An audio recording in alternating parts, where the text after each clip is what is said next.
Hello, everybody. My name is Richard C. Wilson, founder of the Family Office Club, and I've got with me here today my friend Dr. Forrest Bryant from the High Speed Alliance. Welcome, Forrest.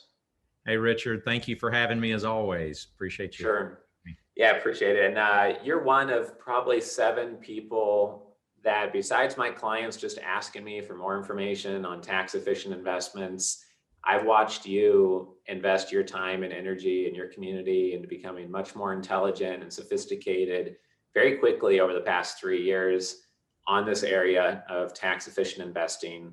So I have to thank you for that. That's, in part why we're doing this series, is watching you grow in this area. And I think one of the most interesting topics that we've done so far is today's interview on qualified small business stock, which we hope to learn about from you. And the only thing I know about this is that I've heard at your event and one other that if you invest in certain types of small businesses or operating companies, and if they fit a certain criteria, then your gains may be protected from taxation. And that's as far as my knowledge goes. It's as deep as it goes. And I think there's probably some other investors who are at that same level of, ignorance, I guess you could call it. So I'm just hoping for you to help us kind of fill in the lines here. Yeah, well, thank you, Richard. Appreciate you having me. Thanks for I'm in the top 7 on that. That's I like that, and I know you have a deep Rolodex. So thank you for that. Just I guess who is this important for? So QSBS, it stands for Qualified Small Business Stock. This was enacted into legislation at section of the IRS code 1202, was put into place in 1993. And so a couple things that you need to know is what is a qualified small business, and then obviously talk about qualified small business stock. So what is a qualified small business? They're very specific about what that is. So number one, it's got to be a U.S. corporation, and it has to be a C corp. So I guess let me back up just for a second. Who needs to really pay attention to this? If you are a founder of a small company and you're going to be raising capital, or if you're an angel investor or private equity venture capital investor and you're looking at early stage investments, you really need to pay attention here. So it's got to be a C corp. So immediately that's going to knock out a lot of companies. You got to have revenues under $50 million. That's usually not a problem for a startup. And there are a lot of different types of businesses that do qualify for this. So what's the magic of this? If you are an investor investing into a qualified small business, your capital gains can be the gains. You can have an exemption for up to 10 times your investment. So basically, what that means is, let's say you are investing into a qualified small business. Say you put in $100,000. So if that $100,000 goes 10x, if you make $1 million on your $100,000 investment, then you're not going to pay any federal taxes on that investment. So I mean, that's huge. A couple other things that you need to know: there's a 5-year lockup. So you do have to hold these shares for 5 years.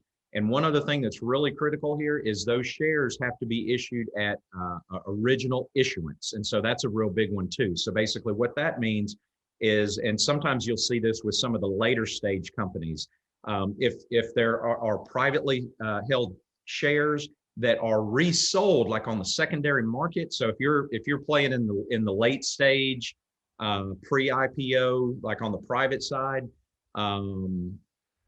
those shares typically are not going to qualify because they're, I know, and I'll give a few examples of some things that we've kind of run through with that. So hopefully that kind of gives you a little bit of an overview of what we're talking about. So let me give you some examples. So early stage. So we have invested in several early stage companies, US C Corps, purchasing the stocks at original issue. There's a 5-year hold. And if those go 10x, then, we're looking at, a 10x exemption through this section 1202. So make sure if you're an investor and you're looking, make sure it's a C corp. So here's a story. This is a real life example. We had one of our companies that we were looking at was an LLC. That's the most common setup. Most startups are LLCs when they start. You can convert. And I don't know, did I give my disclaimer on the front? I'm not a CPA, so let me just back up. Not a CPA. Make sure anything that you hear today, if you're a founder or if you're an investor, make sure you check with the securities attorney on this and a CPA to make sure, because if you are an investor and you're looking to invest, you definitely want to make sure that, you need to be knowledgeable if it's a qualified small business. So an LLC can convert to a C corp, and we've seen that. We've had one of our companies that we were looking at, they were starting to raise capital and they started getting bombarded with these, are you QSBS eligible? Are you a qualified small business? And they were not, because they were LLC. So they changed to a C corp, and that opened up the ability to get some more funds. I mentioned the late stage. So a lot of times questions on the late stage when somebody's getting ready to go public. The shares are resold from employees. A lot of employees get paid in stock, and so a lot of times they're liquidating some of those ahead of an IPO. That's not going to qualify. I think one other comment I was going to make, just from a real life example, a lot of investors invest with convertible notes in startups. So if it's a C corp and it hits all the qualified small business headings, a convertible note can be eligible for qualified small business stock exemption. However, the 5-year clock does not start until conversion. So an example, we've got like a real life example, doing a convertible note. It may be, maybe it's a year or two before it converts into stock, and then your 5-year window starts from there. So I guess one other thing I'll say, and this is the most important thing as far as taxes, invest with Roth accounts anytime you can, because then you have an unlimited tax exemption. Anytime, all the things that we talked about, you can have an unlimited tax exemption investing with tax-free accounts. You mean unlimited in terms of like, well, it was protected from taxation in the beginning, and now also it won't be taxed on the back end because you're protected within that growth? Or when you say it's unlimited protection, what do you mean by that exactly? So let's say I'm investing in a qualified small business. It's a C corp, it's a startup, everything checks the boxes. And I'm making a decision as an investor. Do I want to put $100,000 in this with cash, knowing that I'll have a 10X exemption?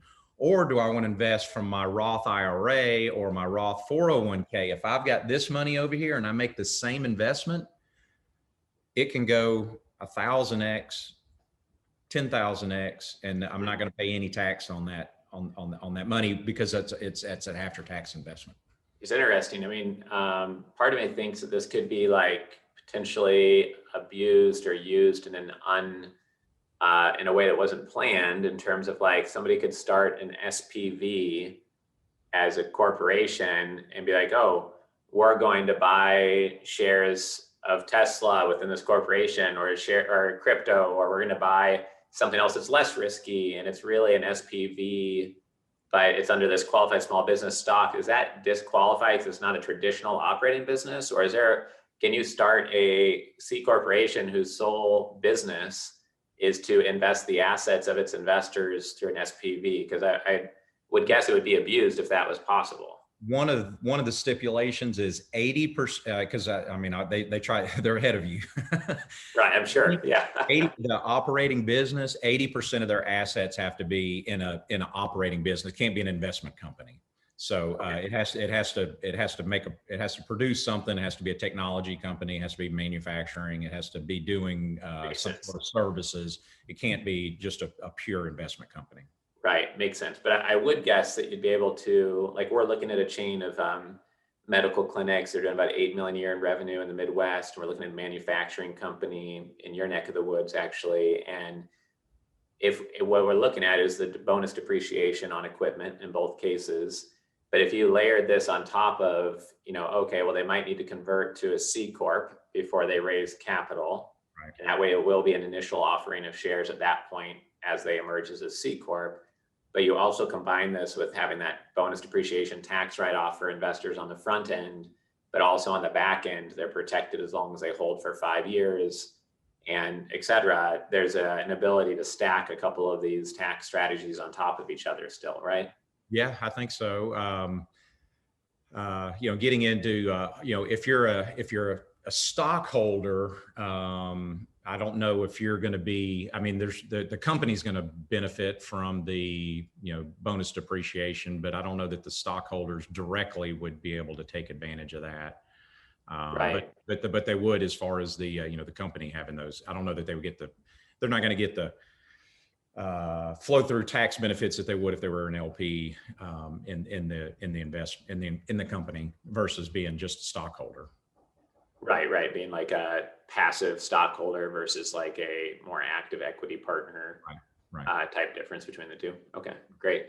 I know you have to run here in a minute. Is there anything else you'll want to add before we wrap everything up? I think I hit the main points. I would say, if you're a founder, check with your securities attorney. And this is for founders that are considering this. A lot of savvy LPs are understanding this and they're looking for it, especially if they're investing with cash. And if you're an LP, if you're an angel investor, or if you're looking at an early stage startup, if you're looking at doing a convertible note or doing stock in a company, make sure if it's a qualified small business, and if it's not, and a lot of times, I mean, we get some really early stage opportunities, so. It's a good time to mention it to the founders, because sometimes the founders don't always know this. I mean, it's not all that well known, and so a lot of times they'll kick off as an LLC, and then they kind of come back and try to change horses. So getting them to a C corp and making sure that they go through the checklist to make sure that they're there is important. Right. Makes sense. Okay, great, awesome. Well, I appreciate you doing this interview here today, and of course, if anyone needs referrals over to tax advisors, tax attorneys, tax experts, Forrest and I both are well connected there. And if anyone would like to get in touch with Forrest, just please let me know. We chat pretty much every week or two, so happy to make a connection to him and his group at the HSA. So thank you, Forrest. Thank you, Richard. Thanks for having me. Yep. Take care.